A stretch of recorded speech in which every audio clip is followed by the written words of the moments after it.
All right, so this legitimately could be a make or break for you guys when it comes to Aion 2, but we have to talk about the combat and macro system in this game. This is probably going to be a pretty polarizing topic as we get closer to launch, so let me break this shit down for you and explain to you how it works. I'm gonna pull up a segment of me explaining it in detail from my Twitch stream, which, by the way, you should totally go and follow. But before I do, let me give you some context here. Aion 2 is a more casual player-focused game, unlike games like Lost Ark, where elitism can really be taken to another level. You need some legitimate hands to play that game. Shit's not easy. Aion 2 isn't that. The floor is much lower, and the game is a lot more forgiving.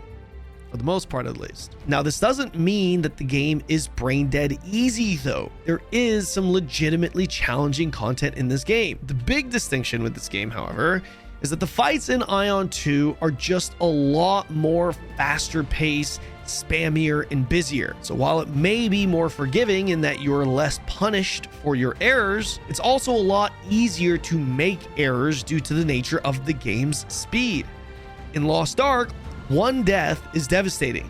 In Aion 2, one death is still totally fine, but you're gonna die a lot more. The challenge in Aion 2's PvE doesn't lie with executing perfect combos or maintaining high APM.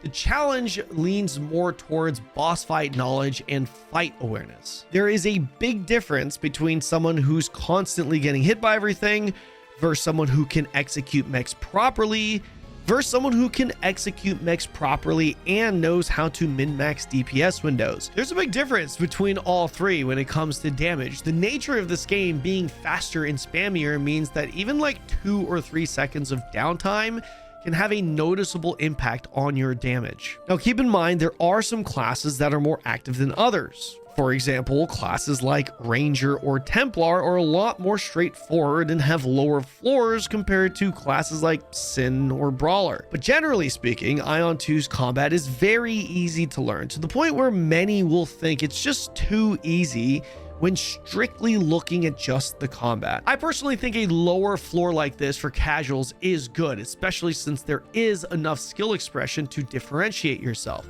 But if you're looking for a game with a really high skilling and really high skill expression, this is not going to really give you that. But let's get into how it actually works. You guys want to hear about the macro system or how I have my macro set up? Here it is. So when you go to your skills menu here, you're going to see on the top right corner, macro. Here's how this shit works. Think of it this way. You see these lines? And originally, when this game first came out, I never understood why they had this set in such a way. It was kind of confusing. Think of each line not as a specific bind for one skill as we are usually accustomed to. Instead, a macro line, a combo line. Think of it as a combo. This right here, my 2 ability, it will execute these skills right here. So this right here, when this ability is up, it will use this ability first. Chain Fist. Triggers regardless of critical hit, deals 20k. This here, base before rampage, triggers on landing a critical hit. If I'm in my stance, then not require the critical hit. The rampage being this.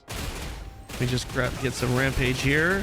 This is my rampage bar. If I use this, I'm in my berserk stance, but that meter is going away. And as you can see, the skill is now at the bottom. So it's going to use this ability first. And the lower the ability on the line, the higher the priority it has, because Chain Fist is the lowest ability here. This is going to be used first, followed by Sweeping Kick. Okay, so I've got my thing. So this is my 2 ability here. Chain Fist into Roundhouse, Chain Fist. This is my 2 ability here. Why is it not using Sweeping Kick? Because Sweeping Kick here is also a proc. It's from something else. If this was just a regular skill, cooldown skill, then it would be used after Chain Fist. To understand how the macro system works, you need to understand how skill chaining works as well. Skill chaining / comboing. My 2 bind will essentially consist of this skill chain, which I have control over. So as long as I'm holding down 2, as you can see here, I'm gonna constantly use that skill chain. I'm holding it down. And the reason why this looks super spammy is because this ability has no cooldown, okay? If it had a cooldown, I wouldn't be able to spam like that. Let's say, for example, my right mouse button, it's chained to these 2 skills. That's this skill right here, this button right here. I'm going to do it. Cooldown, I'm holding down that button, can't use it. It's on cooldown. I hold it down. I'm holding it down. Bam, I can use it again. That's how skill chaining works in this game. That's like, you have to know that. That is like the foundation of the combat in this game. So how does macroing work? Macroing works in a way that allows you to essentially combine these skill chains. If I hold down my 2 ability here, I'm just going to constantly use this. Or if I hold down my right mouse button, I'm going to always use this off cooldown. Rather than press 2 to hold for this chain into right mouse button, the macro allows me to essentially combine those 2 skill lines together. And in my case, my macro only consists of my left mouse button, which is the basic attack, and my 2 line. My macro is essentially allowing me to just use my basic attack and my number 2 skill chain in one bind, which is my left. I have my macro set to my left mouse button. So if I hold left mouse button, I'm going to be using my 2 skill and I'm going to be using my basic attack. Why basic attack? Well, if you look at my character, you see that silhouette, that black silhouette. It might be hard to see because I'm in a black costume, but you can kind of see that silhouette. That means I'm animation canceling my basic attack now. So I'm going to get higher DPS because the game is allowing me to automatically weave in my basic attacks along with my number 2 skill chain. Let me repeat. The macro, including the basic attack, is allowing me to weave the basic attack automatically with the 2 skill chain. So it takes care of the main basic attack animation cancel within one spam. So for me, I'm just simply holding down my left mouse button and auto attacking or basic attacking the mob.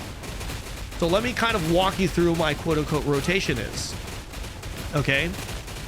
All right. I start with my ferocity. I'm going to hit my dash button. That's going to give me full meter and it's going to give me a big damage buff.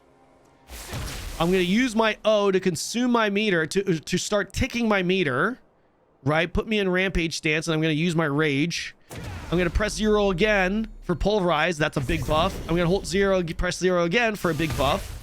I'm going to use my gap closer 6. I'm going to hold my right mouse button down for the big damage. And then I'm going to hold down my left mouse button macro until my right mouse button is up again. 6 seconds, 4 seconds. Boom. And that's it. Pretty straightforward. Very straightforward. Now, if I want to dash, I can dash here and then gap close using my 1. Let's say the boss moves again. I can use my dash in combat, which is going to proc another dash. Like I have another dash. I've got this dash, and then I have another dash that procs on my, sorry, I say dash, a gap closer. My number 1 is my gap closer. Let me rephrase that. I apologize for using the same word twice. My 1 is my gap closer, and then I have another gap closer that procs on my dash. Does that make sense? So I have 2 gap closers here. One is one that I can use at any time that has a cooldown, and then another one that also has a cooldown, but I can only use it after I dash. That's really important, especially for melee.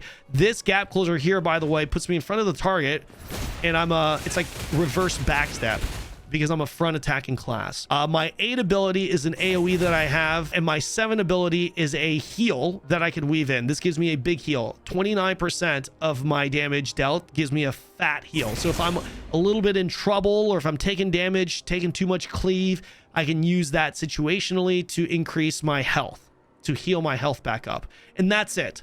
Does that sound like a pretty basic combat loop? Yes, it is. It's a pretty basic loop. I'm just spamming this in the during the downtime, and then I've got my buffs up. So boom, boom, boom, gap close for this, right mouse button there, spam.